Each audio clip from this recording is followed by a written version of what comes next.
Si vous m'écoutez depuis quelque part dans le monde, écrivez votre ville en commentaire. Il y a des maisons qui gardent dans les voix, des silences qui s'ensacrent la faute, et des familles qui apprennent à mentir avant même d'apprendre à pleurer. Je me suis réveillé le 14 octobre 2023 à 6h02, comme tous les matins depuis 40 ans. J'ai posé la cafetière sur le feu, j'ai ouvert la fenêtre sur la cour, et j'ai regardé la lumière d'automne s'allonger sur le parquet du salon, cette même bande pâle qui avançait lentement jusqu'au mur, et qui, autrefois, tombait sur les jambes de ma femme quand elle lisait en silence. Ma femme s'appelait Lucienne Delmas. Elle est morte le 9 juin 2023, à 17h18, dans une chambre blanche de l'hôpital de Reims, avec les volets à demi fermés et le visage déjà ailleurs. Nous avions vécu ensemble 52 ans. J'avais 87 ans. Elle en avait eu 82. Quand je suis rentré seul dans cette maison le soir même, j'ai compris qu'une moitié de ma vie venait d'être enterrée. Ce que je n'avais pas compris, pas encore, c'est que l'autre moitié allait être mise aux enchères par mes propres enfants, avant même que la terre de sa tombe ne sèche. J'ai 3 enfants. Marc, l'aîné, 62 ans, solide, poli, méthodique, de cette froideur impeccable qu'on prend pour de la maîtrise. Élise, 58 ans, une voix douce, des gestes précis, le talent redoutable de paraître inquiète quand elle calcule déjà. Julien, le plus jeune, 54 ans, discret, regard mobile, toujours appuyé contre un mur comme s'il voulait être là sans être vu. Pendant les premières semaines du deuil, ils se sont mis à tourner autour de moi, avec une régularité trop parfaite pour être honnête.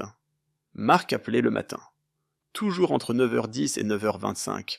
Il demandait si j'avais bien dormi, si je mangeais, si je prenais mes médicaments, si je n'avais besoin de rien. Il répétait le mot sécurité avec une application qui me fatiguait. Élise venait l'après-midi avec des soupes, des compotes, des chemises propres que je n'avais pas demandées. Elle s'arrêtait dans l'entrée, regardait le couloir, la salle à manger, l'escalier, les cadres au mur, les clés posées sur la console. Julien parlait peu. Il se déplaçait dans la maison avec une attention muette. Il observait la cave, il vérifiait les fenêtres, il demandait l'âge de la chaudière, il regardait la toiture depuis le jardin, la main au-dessus des yeux comme un entrepreneur venu chiffrer un chantier. Au début, j'ai accepté leur présence comme on accepte la pluie après un enterrement. On ne choisit pas, on attend que cela passe. Je me suis dit qu'ils avaient peur pour moi, qu'ils étaient maladroits, qu'ils ne savaient pas où poser leur chagrin. Alors ils le posaient sur mes rideaux, sur ma tension, sur mes pilules, sur la hauteur des marches et l'humidité de la cave. C'est ce que se raconte un père qui ne veut pas voir la vérité au premier regard. Un père ne se protège pas d'abord. Il excuse, il recolle, il invente des raisons dignes à ceux qui le blessent. Cette maison, je l'ai construite pendant l'été 1978 de mes mains. J'ai coulé la dalle avec mon frère en juillet, j'ai monté les murs en août. Lucienne préparait des sandwichs qu'elle enveloppait dans du papier encore chaud pendant que je revenais du chantier couvert de poussière et de sueur. Chaque pièce porte encore l'empreinte exacte de ce que j'étais alors. Un homme droit, épuisé, fier, certain de bâtir quelque chose que personne ne pourrait me retirer. La fenêtre du salon, c'est moi. Le seuil de la cuisine, c'est moi. Les 3 marches vers le jardin, c'est moi. Quand mes enfants entraient ici après la mort de leur mère, ils ne regardaient pas seulement une maison. Ils regardaient des chiffres. Ils regardaient la valeur nette de mon silence. Je n'ai compris cela ni le jour des funérailles, ni la semaine suivante. Je l'ai compris plus tard, par accumulation, comme on comprend qu'un poison est dans l'eau à force de voir les plantes mourir l'une après l'autre. Il y avait des détails. Toujours les détails. Le 22 juin 2023, Marc m'a dit « Il faudra penser à l'avenir ». Il a prononcé cette phrase devant la tombe encore fraîche de sa mère, sans trembler, sans rougir, comme s'il parlait de refaire une cuisine. Le 3 juillet, Élise a demandé où je rangeais les papiers du notaire. Elle a donné un prétexte, une histoire de classement. Le 19 juillet, Julien m'a demandé si j'avais toujours la procuration de compte signée pour maman. Pourquoi cette question, à ce moment-là? Je n'ai pas répondu. J'ai levé les yeux. Il a baissé les siens. Le deuil vous rend plus lent, mais il vous rend aussi plus sensible à la dissonance. Je me déplaçais dans ma propre maison comme un homme blessé dans un lieu qu'il connaît depuis toujours. J'entendais mieux les voix à travers les portes. Je voyais mieux les silences entre les phrases. À partir du mois d'août, Mes enfants n'ont presque plus parlé de Lucienne. Plus de souvenirs, plus de phrases simples, plus de tristesse nue. Ils parlaient d'organisation, de solution, de confort, de charge mentale. Ils prononçaient le mot maison, comme on prononce un problème. Le 28 août 2023, Marc est venu avec un dossier bleu. Il ne l'a pas ouvert devant moi. Il l'a posé sur la table, puis l'a repris quand je suis allé chercher 2 verres d'eau. Mais j'ai eu le temps de lire une ligne sur la couverture. Résidence Les Tilleuls, hébergement permanent. Quand je suis revenu, il souriait déjà. Il m'a parlé de son voisin, d'une panne de voiture, d'un match de rugby. Il a tenu la conversation comme on tient un rideau fermé sur un incendie. À partir de ce jour-là, quelque chose a changé en moi. Je n'étais plus seulement un veuf. J'étais devenu un homme observé, un homme qu'on préparait, un homme à déplacer. Et j'ai compris que la pire forme de solitude n'était pas le lit froid, ni le café bu seul à l'aube. La pire forme de solitude, c'est quand ceux qui vous appellent papa commencent à vous traiter comme une formalité. J'ai alors fait ce que je n'aurais jamais imaginé faire à mon âge. J'ai commencé à tenir un cahier. Un petit carnet noir trouvé dans le tiroir du buffet. J'y ai noté les dates, les heures, les mots exacts. Pas pour me convaincre, pas pour me faire peur, pour ne pas me laisser effacer par leur version future. Car je sentais déjà venir ce moment où ils diraient tous la même chose, avec les mêmes yeux humides et les mêmes voix basses. On voulait ton bien. Je voulais opposer à cette phrase les faits, les jours, les gestes, les phrases.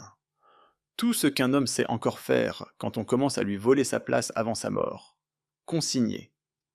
Le 14 septembre 2023, Élise m'a demandé si je n'étais pas fatigué de monter les escaliers. J'ai répondu non. Elle a insisté. Le 21 septembre, Marc a parlé du coût de l'entretien. Le chauffage, la toiture, le jardin, la taxe foncière. Il disait cela comme si cette maison était soudain devenue un animal trop lourd à nourrir. Le 2 octobre, Julien a photographié la façade. Je l'ai vu par la fenêtre du bureau. Quand je lui ai demandé pourquoi, il a répondu qu'il trouvait la lumière belle. En octobre, sur une façade qu'il avait vue toute sa vie. Ce mensonge était si pauvre qu'il m'a presque fait honte pour lui. Je croyais avoir déjà connu le pire avec la mort de Lucienne. J'avais tort. Il y a une douleur qui frappe de face, propre, loyale, irréparable. Et il y en a une autre, plus sale, plus lente, plus familiale, qui vous regarde dans les yeux pendant qu'elle mesure les pièces derrière votre dos. Le 2 novembre 2023, la vérité a cessé d'être une impression. Elle est devenue un document. Élise était venue vers 15h30 avec un gâteau aux pommes qu'elle n'avait pas eu le temps de laisser cuire assez longtemps. Elle parlait vite. Trop vite. Elle recevait des messages sans arrêter de retourner son téléphone sur la table. Nous avons pris le café dans la cuisine. Elle a prétendu devoir passer à la pharmacie pour une voisine, s'est levée brusquement, a saisi son manteau, puis est sortie en oubliant son téléphone près de la corbeille à pain. Je n'ai pas touché cet appareil tout de suite. Je l'ai regardé vibrer une première fois, puis une deuxième, puis une troisième. Ce n'était pas de la curiosité, c'était autre chose. Une vieille intuition devenue lourde, presque matérielle. L'écran s'est allumé seul. Un message s'est affiché. Je l'ai lu sans bouger. S'il refuse encore en décembre, on lance la mesure de protection. Je n'ai pas respiré pendant plusieurs secondes. Je me souviens très exactement de ce que j'ai vu à cet instant. Une miette de gâteau coincée près de la anse de sa tasse, une tache de lumière sur le carrelage, la condensation sur la vitre, ma propre main posée à plat sur la table. Tout était d'une netteté insupportable. Quand un homme de mon âge lit une phrase pareille, il ne découvre pas seulement un projet. Il découvre qu'on l'a déjà placé du côté de l'obstacle. Quand Élise est revenue 8 minutes plus tard, elle m'a trouvé debout devant l'évier, le dos tourné, les mains serrées sur le rebord. Elle a repris son téléphone avec une légèreté étudiée, comme si rien n'avait bougé dans la pièce. Moi non plus, je n'ai rien dit. À mon âge, le silence n'est plus de la faiblesse. C'est parfois la seule manière de laisser un mensonge continuer assez longtemps, pour qu'il se contredise tout seul. Le soir même, j'ai ouvert le carnet noir et j'ai noté 2 novembre 2023, 15h42. S'il refuse encore en décembre, on lance la mesure de protection. Et on lance la mesure de... Tardo. Téléphone d'Élise. Je n'ai pas dormi. J'ai entendu chaque craquement de la maison, chaque tuyau, chaque souffle du vent contre les volets. À 3h et 3h14, je me suis levé pour boire de l'eau chaude. En passant devant le miroir du couloir, j'ai vu un vieil homme, pâle, droit, très calme. Ce calme-là ne venait pas du courage. Il venait du basculement. Le doute avait cessé. Restait le travail. Le lendemain, j'ai commencé à regarder autrement tout ce qui m'entourait. Quand Marc appelait, j'écoutais moins ses mots que son ordre des mots. Quand Julien venait, je notais ce qu'il regardait avant ce qu'il disait. Le 7 novembre, Marc a insisté pour m'accompagner chez mon médecin traitant, le docteur Perrin. J'ai refusé. Il a souri trop vite. Le 13 novembre, Élise a glissé dans la conversation une phrase sur les démarches administratives simplifiées quand les choses sont anticipées. Le 18 novembre, j'ai surpris Julien dans le bureau, devant l'armoire métallique où je range mes actes, mes relevés, mes contrats. Il a prétendu chercher du scotch. Le 24 novembre 2023, une enveloppe blanche est arrivée de l'étude notariale Borel et Associés. Je n'attendais aucun courrier d'eux. À l'intérieur, il n'y avait pas de lettre, seulement une copie d'estimation immobilière imprimée par erreur dans un pli qui ne m'était visiblement pas destiné. En haut à droite, l'adresse de ma maison. En bas, une mention. Demande émise par monsieur Marc Delmas au nom du propriétaire, 17 novembre 2023. Plus bas encore, une signature qui imitait la mienne. Malhabilement. Assez bien pour tromper un employé pressé. Pas assez pour tromper ma main à moi. Je suis resté longtemps assis à la table du salon avec cette feuille devant moi. Il n'y a rien de plus obscène qu'une signature falsifiée quand elle porte votre propre nom. Ce n'est pas seulement une fraude, c'est une répétition générale de votre absence. Le 25 novembre, je me suis rendu moi-même chez Maître Borel, sans prévenir personne. J'avais mis ma veste grise, celle des enterrements et des rendez-vous sérieux. La jeune femme à l'accueil a d'abord cru que j'étais venu pour la succession de Lucienne. J'ai posé l'estimation sur son bureau. J'ai demandé qui avait sollicité cela. Son visage a changé. Elle a cherché ses mots. Puis elle a fait venir le notaire. Maître Borel est un homme prudent. Il parlait doucement, comme s'il craignait de faire tomber quelque chose de fragile entre nous. Il m'a confirmé qu'un premier appel avait été passé par Marc le 16 novembre 2023, puis qu'un courriel de relance avait été envoyé depuis l'adresse d'Élise le 27 novembre. Motif annoncé, préparation d'une réorganisation du cadre de vie du père. C'est ainsi qu'il m'appelait désormais dans les échanges administratifs. Le père, une fonction vieillissante, un meuble humain à déplacer avec soin. Je n'ai pas élevé à pas la voix. Je n'ai pas frappé sur le bureau. Je me suis entendu demander, avec une lenteur qui m'a moi-même surpris. Ont-ils évoqué mon accord ? Maître Borel a baissé les yeux. Ils ont laissé entendre que vous étiez prêt à envisager un départ de la maison au printemps. Au printemps. Comme on parle du déplacement d'un rosier. Je suis sorti de l'étude à 11h27. Il faisait un froid sec. Sur le trottoir, les gens passaient avec leurs sacs, leurs appels, leurs urgences minuscules. Moi, j'avais dans ma poche la preuve que mon fils avait parlé à ma place, signé à ma place, décidé à ma place. Un père passe sa vie à couvrir ses enfants. À cet instant-là, j'ai compris que j'allais faire exactement l'inverse. Non par cruauté, par nécessité. Le mois de décembre a fini de noircir le tableau.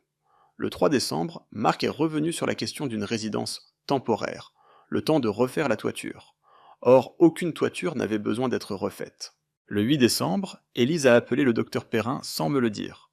Je l'ai appris plus tard par sa secrétaire, qui me connaît depuis 20 ans et qui a laissé échapper qu'Élise s'inquiétait d'épisodes de confusion. Je n'avais jamais été confus. J'étais veuf, ce n'est pas la même chose. Mais pour des enfants pressés, le deuil d'un vieil homme ressemble vite à une opportunité médicale. Le 14 décembre, j'ai trouvé dans la poubelle du bureau une brochure pliée en 4. Tutelle, curatelle, habilitation familiale, comprendre et agir. Elle n'était pas à moi. Je ne l'avais jamais demandée. Quelqu'un l'avait consultée ici, puis jetée en pensant que je ne fouillais plus rien. Grave erreur. Quand on a construit une maison pierre par pierre, on sait ce que chaque objet fait ou ne fait pas dans une pièce. À Noël, ils ont joué la famille. C'est la spécialité des traîtres domestiques. Ils décorent. Ils portent les plats. Ils parlent plus bas que d'habitude. Le 24 décembre 2023, ils étaient tous là autour de ma table avec leurs conjoints, leurs enfants, les bougies, les verres à pied, les rires exactement placés. On aurait dit une image vendue dans un catalogue. Moi, je regardais leurs mains. Je regardais Marc remplir mon verre sans me demander. Je regardais Élise toucher mon avant-bras quand elle voulait interrompre une phrase. Je regardais Julien faire le tour des pièces en fin de repas, comme si sa mémoire avait besoin d'un dernier relevé. Et je pensais, vous jouez la famille devant les petits pendant que vous préparez ma dépossession entre deux services. En janvier, j'ai cessé d'espérer un malentendu. Je suis passé de la douleur à la méthode. Le 5 janvier 2024, j'ai ouvert un dossier, cartonné, dans lequel j'ai rangé les copies, les notes, les relevés d'appel, les dates. Le 11 janvier, j'ai demandé au docteur Perrin une attestation écrite confirmant l'absence de troubles cognitifs majeurs. Il m'a regardé longtemps avant de comprendre. Il a signé. Le 18 janvier, j'ai pris rendez-vous avec un avocat recommandé par Maître Borel. Il s'appelait Maître Legrand. Il avait la voix sèche des gens qui ne perdent pas de temps avec les sentiments. Cela m'a fait du bien. Je lui ai raconté toute l'affaire. Il n'a pas paru surpris. Il m'a dit quelque chose qui m'a glacé par sa banalité. Les familles commencent toujours par dire qu'elles veulent aider. Les dossiers, eux, racontent souvent autre chose. Il m'a conseillé de ne rien annoncer, de continuer à observer, de sécuriser mes documents, mes comptes, mon testament, et surtout de provoquer moi-même la scène finale au moment choisi. Ce mot, provoquer, m'a d'abord blessé. Puis je l'ai accepté. Car c'était vrai. Si j'attendais encore, ils m'enfermeraient dans leur récit. Un vieux père affaibli, fragile, influençable, qu'on essaye de protéger malgré lui. Je refusais d'être le figurant de leur version. Le 26 janvier 2024, la preuve morale est venue s'ajouter aux preuves matérielles. Mon petit-fils Léo, 16 ans, est passé après les cours pour me rapporter un plat. Il a hésité dans l'entrée, puis il m'a dit, en évitant mon regard, « Tonton Marc a dit chez maman que ça irait plus vite si la maison était vide avant l'été. » Je n'ai pas répondu tout de suite. Il a dit ça quand ? Le dimanche 21 janvier. Il pensait que j'étais dans ma chambre. J'ai senti alors la honte monter, non pour moi, mais pour eux. Il faut tomber très bas pour parler ainsi devant un enfant. Léo n'avait pas tout compris, bien sûr. Mais il avait compris l'essentiel. Dans la bouche des adultes, je n'étais déjà plus un homme. J'étais un délai. Le 4 février 2024, Julien a cru que j'étais au jardin. J'étais dans l'arrière-cuisine, la porte entrebâillée. Je l'ai entendu téléphoner. Sa voix était basse. Il a dit « S'il signe avant mars, on évite les complications. Après, Marc pense qu'il faudra passer autrement. Passer autrement. » Ces deux mots-là ont fini de me dégoûter. Car les grandes trahisons familiales ne se disent jamais avec des mots héroïques. Elles se disent comme des démarches de banque. Elles sentent le papier, le couloir, le café tiède, la voix contenue. Elles se font avec des phrases sans sang. C'est pour cela qu'elles sont si difficiles à dénoncer. Elles prennent le langage du raisonnable. Elles avancent sous le masque du soin. Le 8 février, je suis retourné chez Maître Legrand avec tout le dossier. Il a tout classé. Il m'a demandé une seule chose. « Voulez-vous encore préserver vos enfants ?» J'ai mis plusieurs secondes à répondre. J'ai pensé à Lucienne, à ce qu'elle aurait vu avant moi, à ce qu'elle m'aurait dit. Puis j'ai répondu « Non, je veux préserver la vérité. » À partir de ce moment-là, tout a été simple. Terrible, mais simple. J'ai déplacé mes papiers, j'ai changé les codes, j'ai retiré la vieille procuration bancaire restée ouverte après la mort de Lucienne. J'ai pris un second rendez-vous chez le notaire pour modifier mon testament. Et surtout, j'ai décidé de les réunir chez moi le 17 février 2024, un samedi, à 12h30, autour d'un déjeuner. Pas dans un bureau, pas au téléphone, pas dans le flou des explications différées, à ma table, sur ma nappe, dans ma maison. Je voulais qu'ils sentent le bois, les murs, les cadres, l'odeur du plat qui mijote. Je voulais que leur trahison ait un décor. Le mien. Pendant les jours qui ont précédé, j'ai continué à leur parler normalement.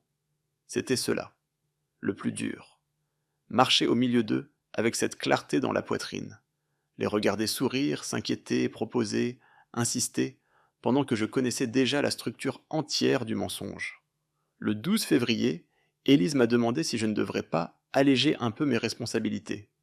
Le 14 février, Marc a évoqué une solution provisoire, juste le temps de souffler. Le 15 février, Julien a testé une nouvelle fois l'angle de la peur. Une chute, un malaise, une panne de chauffage, un cambriolage. Ils avaient tout, le souci, l'anticipation, le ton juste. Il ne leur manquait qu'une chose, la vérité. La veille du déjeuner, j'ai mal dormi. Non par peur d'eux, par épuisement moral. Il y a un moment où l'on cesse de souffrir d'être trahi et où l'on commence à souffrir d'avoir si longtemps aimé ceux qui vous trahissent. Cette deuxième douleur est plus basse, plus lourde, elle ne crie pas, elle écrase. Le 17 février 2024, je me suis levé à 5h50. J'ai mis le bœuf à cuire, j'ai épluché les carottes lentement, j'ai dressé la table pour 4, 4 assiettes blanches, 4 verres. La vieille nappe de Lucienne. À 12h21, Marc est arrivé le premier, avec une bouteille de vin qu'il n'a pas posée tout de suite, comme s'il entrait chez quelqu'un dont il n'était pas certain du statut. Élise est arrivée à 12h27 avec une tarte. Julien à 12h34, les mains vides, le visage fermé. J'ai noté mentalement chaque minute. On ne guérit pas d'une affaire pareille, on l'aggrave. Ils ont trouvé le déjeuner excellent. Ils m'ont observé discrètement. Ils cherchaient sans doute un signe. Fatigue, tremblement, oubli, confusion. Je leur ai servi à boire. J'ai parlé du temps, du quartier, d'un voisin hospitalisé. Puis, quand les assiettes ont été presque vides, j'ai posé ma fourchette. J'ai essuyé ma bouche avec la serviette et j'ai dit « Nous allons parler de ce que vous préparez depuis l'automne. » Le silence a frappé la pièce comme une porte qu'on claque. Marc a relevé la tête en premier.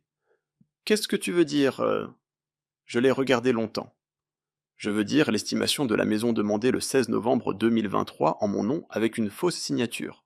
Je veux dire le message du 2 novembre sur la mesure de protection.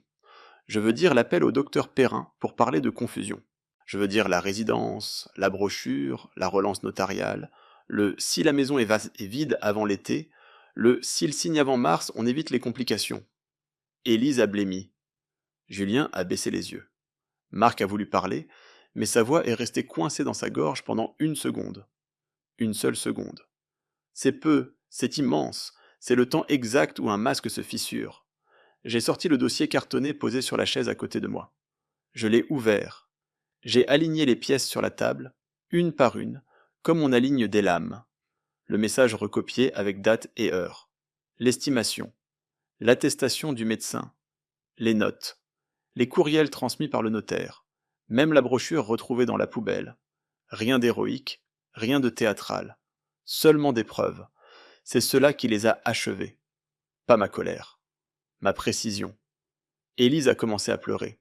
Je l'attendais. Les larmes viennent souvent en premier chez ceux qui sont surpris en faute.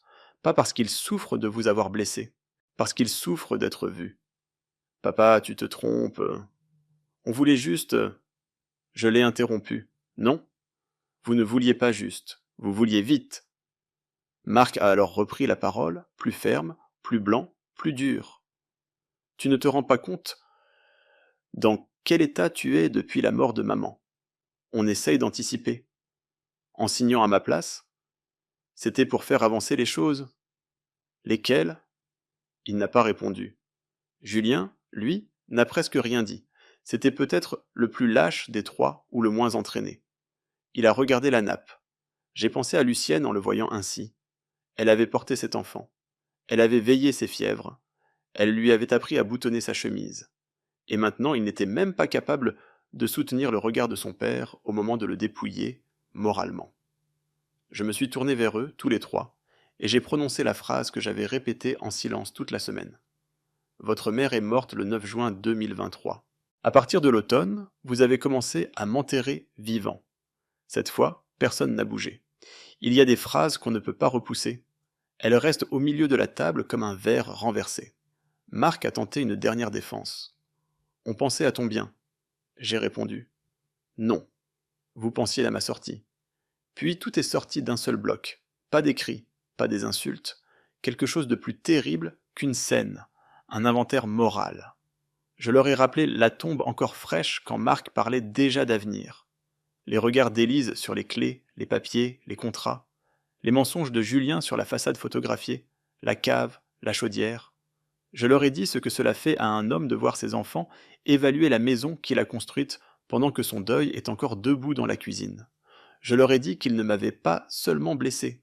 Ils avaient sali la mémoire de leur mère en utilisant sa mort comme levier logistique. Élise sanglotait. Marc répétait. Tu exagères, tu dramatises. Cette phrase m'a presque fait sourire tant elle était conforme à tout le reste. Quand les preuves sont là, les coupables accusent toujours l'émotion, comme si la violence des faits dépendait du ton de celui qui les énonce. Alors j'ai posé ma dernière pièce sur la table, une copie de mon Nouveau Testament, signée la veille chez Maître Borel. Je ne leur ai pas donné le contenu exact. Je leur ai seulement dit ceci. À partir d'aujourd'hui, rien de ce que vous avez tenté d'organiser sans moi ne vous rapportera ce que vous espériez. J'ai pris mes dispositions. Mes comptes, mes documents, mes clés, mon testament. Tout est protégé. Et vous ne déciderez plus jamais de ma place, ni de mon toit, ni de mon nom. Ce fut le moment le plus nu de toute ma vie de père. Plus nu encore que la naissance de mes enfants. Parce qu'à la naissance, on croit qu'on reçoit. Ce jour-là, j'ai compris ce qu'on perd. Marc s'est levé le premier. Sa chaise a frotté contre le carrelage avec un bruit sec. Il a pris sa veste sans me regarder. Élise a voulu m'embrasser en partant. J'ai reculé d'un pas. Julien est resté une seconde de plus près de la porte, comme s'il attendait qu'une phrase le sauve du rôle qu'il avait tenu. Mais il n'y avait plus de phrase, plus d'alibi, plus de mère pour faire tampon entre eux et moi. Alors il est parti, lui aussi. Quand la porte s'est refermée, la maison n'a pas retrouvé le calme. Elle a retrouvé quelque chose de plus exact, son intégrité. J'ai débarrassé seul. J'ai lavé les assiettes. J'ai plié la nappe de Lucienne très lentement. Puis je me suis assis dans le salon à 16h12 avec un café noir. La lumière tombait déjà. J'ai regardé les murs et j'ai compris que la vraie scène n'était pas le déjeuner. La vraie scène, c'était ce qui venait après. Moi, seul, encore là, sans leur version de moi. Le 1er mars 2024, j'ai fait changer les serrures. Le 5 mars, j'ai envoyé à chacun une lettre recommandée, courte, sèche, sans injure et sans appel. Toute intervention administrative, bancaire, médicale ou immobilière me concernant sans demande écrite de ma part serait désormais traitée par mon avocat. Le 12 mars, j'ai finalisé mes dispositions successorales. Le 25 mars, j'ai retiré de l'entrée le double du trousseau familial qui pendait là depuis des années.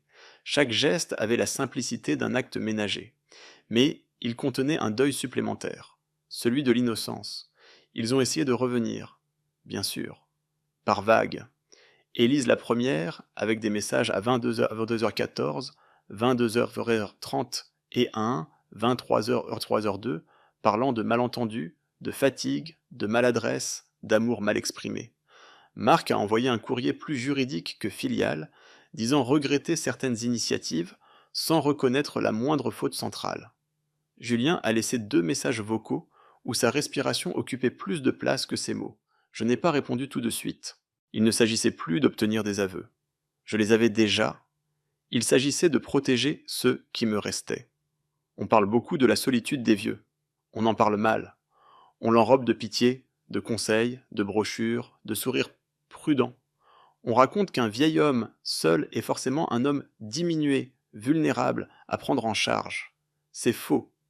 La vérité plus gênante, c'est qu'un vieil homme seul devient parfois très difficile à manipuler, parce qu'il n'a plus grand-chose à perdre, et qu'il finit par reconnaître le mensonge à l'odeur.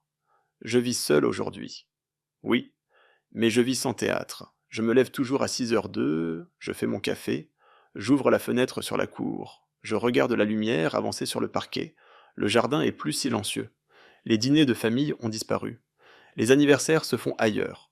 Certaines photos ne me sont plus envoyées, certains dimanches sont vides.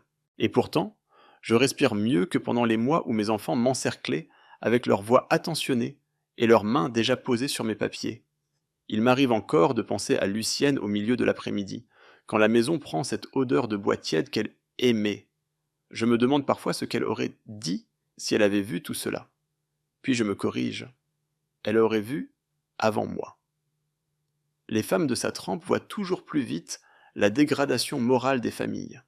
Elles sentent le moment où l'aide change de nature, le moment où l'inquiétude se met à compter, le moment où l'amour commence à parler le langage du tri, du gain, du placement, de l'anticipation. Je ne dis pas que mes enfants ne m'ont jamais aimé. Ce serait trop simple. Les monstres purs sont rares. Non. La vérité est plus laide. Ils m'ont aimé, puis ils ont commencé à avoir peur, puis ils ont calculé, puis ils ont appelé ce calcul de l'amour. C'est cela qui détruit le plus, pas la haine, la confusion intéressée. Cette manière de mélanger le souci réel et l'intérêt concret jusqu'à ne plus savoir où l'un finit et où l'autre commence. Il y a des nuits où je repense à cette phrase lue sur le téléphone d'Élise. S'il refuse encore en décembre, elle me revient comme une lame froide. Ce verbe « refuser », comme si j'étais déjà un dossier récalcitrant, comme si mon désir de rester dans ma maison n'était pas une dignité élémentaire, mais une opposition gênante à gérer. Ce n'est pas l'argent, au fond, qui m'a blessé le plus, c'est la grammaire, la syntaxe de leur trahison, la manière dont ils ont déplacé ma condition d'homme vers celle de procédure. Je ne me fais plus d'illusions.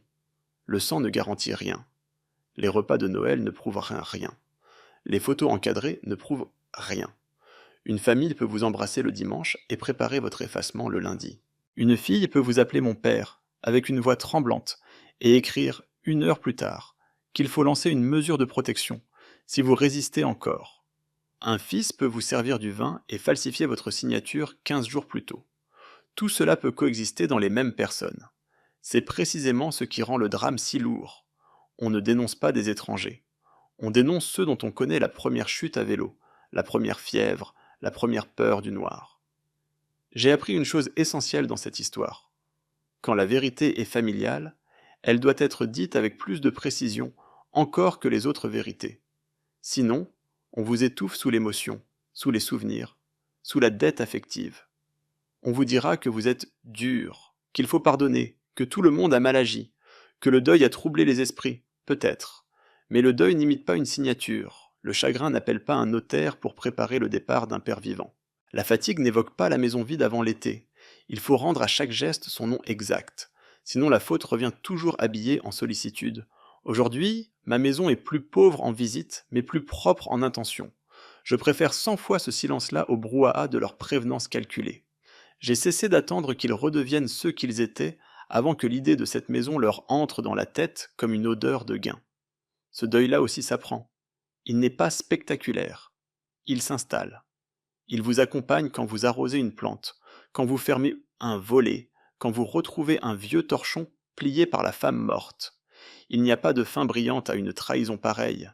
Il n'y a que des matins où l'on tient debout, malgré elle. Et si je parle aujourd'hui, ce n'est pas pour obtenir réparation. À mon âge, on sait que certaines réparations n'existent pas. Je parle pour laisser une trace nette, pour que personne, plus tard, ne raconte à ma place que j'étais confus, fragile, capricieux, influençable, sauvé, malgré moi, par des enfants courageux. Non. J'étais lucide. J'ai vu. J'ai compris. J'ai attendu. Puis j'ai nommé. Il n'y a rien de plus simple. Rien de plus coûteux. Je m'assois encore parfois à la même place, dans le salon, quand la nuit tombe. La maison grince comme elle grinçait quand Lucienne vivait. Le vent passe sous la porte de la cave. La cour devient noire. Je tiens ma tasse chaude entre mes mains, et je me dis ceci. On peut survivre à la mort de la femme qu'on a cru aimer. On peut survivre au silence. On peut survivre au vieillissement, aux médicaments, aux escaliers plus raides, aux noms qu'on cherche parfois un peu plus longtemps. Mais ce qui brise profondément un homme, c'est de découvrir que ceux qu'il a élevés l'ont déjà transformé en obstacle avant même qu'il cesse de respirer. Et pourtant, même cela, il faut le traverser. Debout, avec un carnet, avec des dates, avec la vérité pour seule dernière maison. Abonnez-vous, dites-moi en commentaire depuis quelle ville vous m'écoutez, et surtout donnez-moi votre théorie. À quel moment exact mes enfants ont-ils cessé de voir en moi un père vivant pour commencer à avoir une maison à vider, avoir une maison à vider, avoir une maison à vider, avoir une maison à vider?